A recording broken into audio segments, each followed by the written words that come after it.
Hello mga pangga! Kamusta kayong lahat? Happy New Year everyone! Sana ay nasa mabuti kayong kalagayan habang napapanood nyo ang video ito. So simple kaganapan guys, dahil itong video na ito ay ganap. Ito nung day off kami ng aking maringga nung before pa mag New Year. So nagsakay kami dito sa double deck nga bus gao abaw.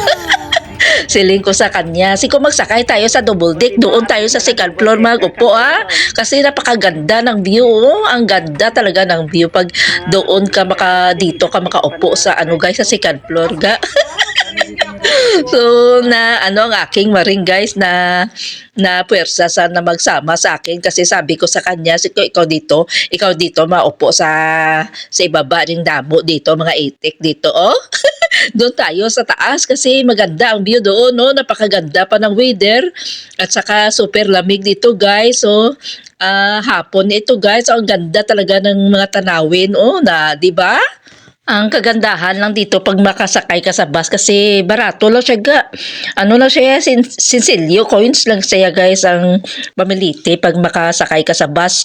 Pero kung mga taxi, medyo may kamahalan ang taxi ga. So dito, marami dito mga bus guys at saka makasave ka talaga pag makasakay ka ng bus.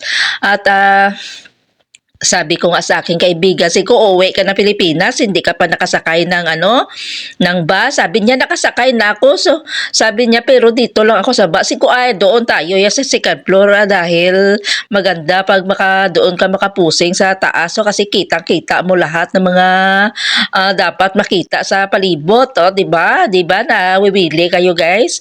Ang ganda talaga road trip, makasakay ka sa second floor nga bus. Second floor. Di ba? Sana may ganito sa Pilipinas, no? Nang dami tayo mga second floor na bus, no? Kasi makasave talaga tayo mga Pilipino ng mga guys, mga nagasakay lang sa mga public vehicles. So makasave ka talaga pag makabus ka lang galing baw. Ay, naku, hindi na tayo mangarap para sa ating bansa guys kasi ang ating bansa ay napuno naman tanas ng mga buaya. So dito tayo maglaag-laag. Dito na kami sa Old Souk sa Little Manila.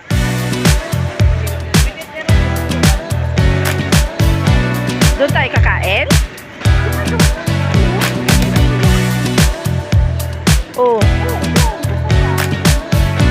Sa baba.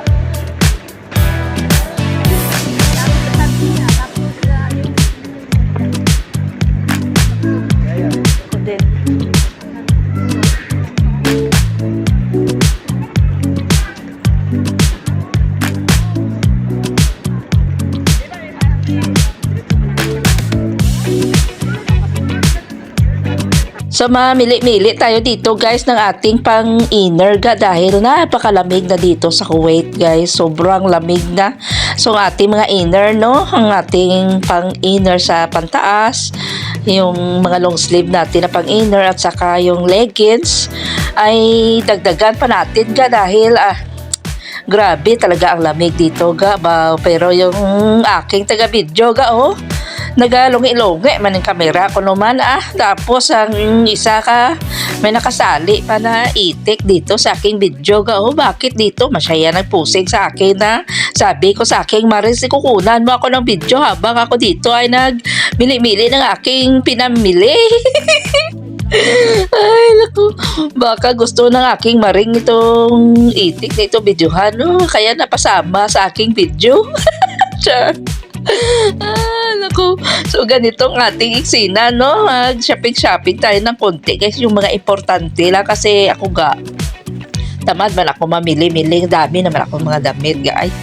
Saka ito namili tayo guys, itong ating na pamilian maglaag-laag tayo dito habang may time pa tayo dahil pag makatapos naman dito mag-busy naman tayo pang grocery so kahit saan-saan na lang kami ni Maring makapagpunta Gamit itong maring ko at 2016 ko pa ito nakilala, no?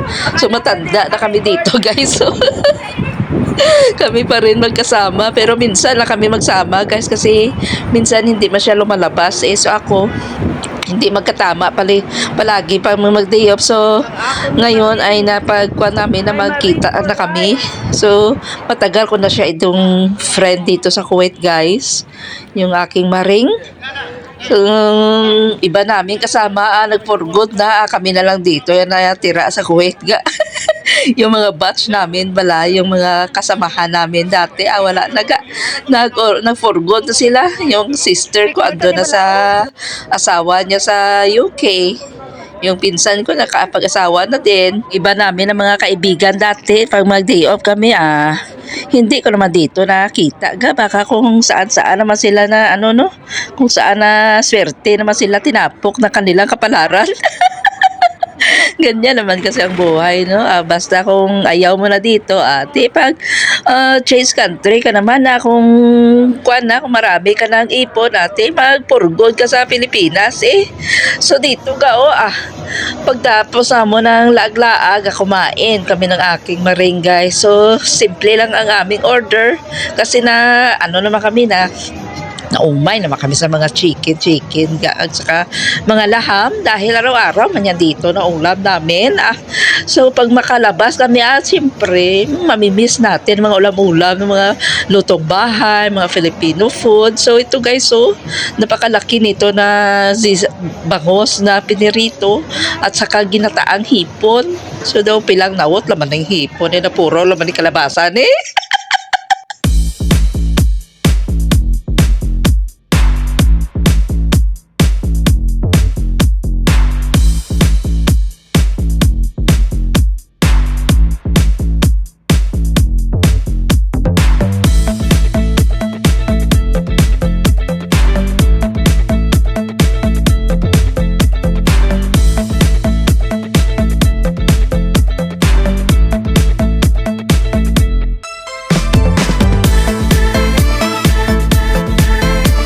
So tamang hintay-hintay lang ako dito dahil may pinuntahan pa yung aking maringga. Nagbili siya ng load sa kanyang kasamahan doon sa kanilang bahay.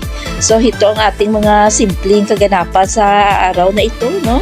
Ang ating simpleng day off no? Dahil minsan naman tayo makalabas at least sa isang buwan.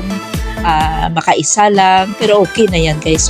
Kesa wala, no? Magpasalamat na lang tayo nga labas-labas tayo at makabili ng ating kung anong gusto natin, kung anong ating mga pangangailangan, kung anong ating gustong kainin ay talagang makakain tayo at makabili tayo dahil may day off tayo, no? Kaysa iba dyan na matapos na lang yung kontrata, hindi pa yan nakalabas yan, hindi pa yan nakapunta kung saan ang Kuwait City. Kasi yan dito guys, iba kasi nga mga employer ay hindi nagbibigay ng day off sa kanilang mga kasambahay. So maswerte na lang tayo na kahit once a month lang, at least ay makapagala tayo.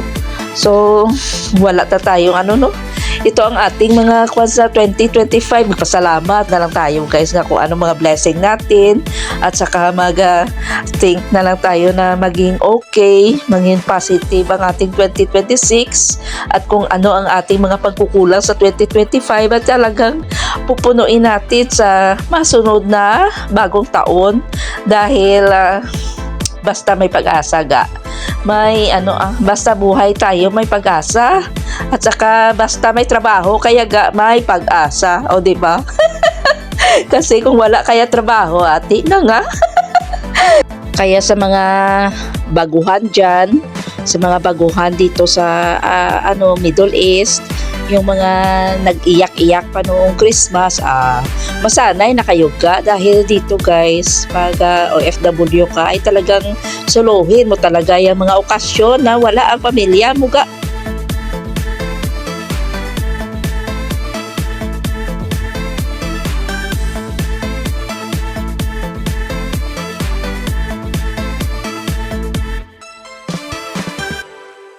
So medyo naghintay ako ng konti sa aking maring dahil marites pasaya sa kanyang kilala doon sa taas ga. So tamang kain na kami dito. At saka ito ang ating kaganapan guys sa ating araw na ito guys. Habang tayo ay papalapit na at celebrate ng bagong taon na naman. So pagkatapos namin kumain ay nag-grocery kami kaagad. Namili kami ng aming mga kunting handa sa aming New Year at saka nagbili-bili na din ng mga pangangailangan namin, no? So dito guys ay nagbuktot naman tayo dito ng pangdala ng ating mga pinamili dahil ang dami nating mga lata-lata ng mga binili, no? So napagasto tayo dito ng konti sobra naman 12 KD guys.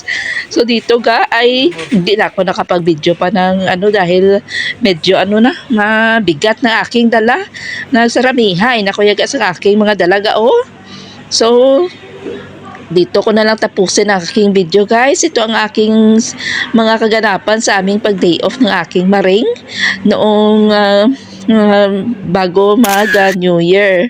So salamat sa panunood guys and stay safe and stay healthy. Mag-iingat tayo palagi at ingatan ang ating kalusugan dahil ang ating kalusugan ay ang ating puhunan sa ating pakikipag-bakbakan sa araw-araw. O diba? God bless! Could you find a way to let me down slow?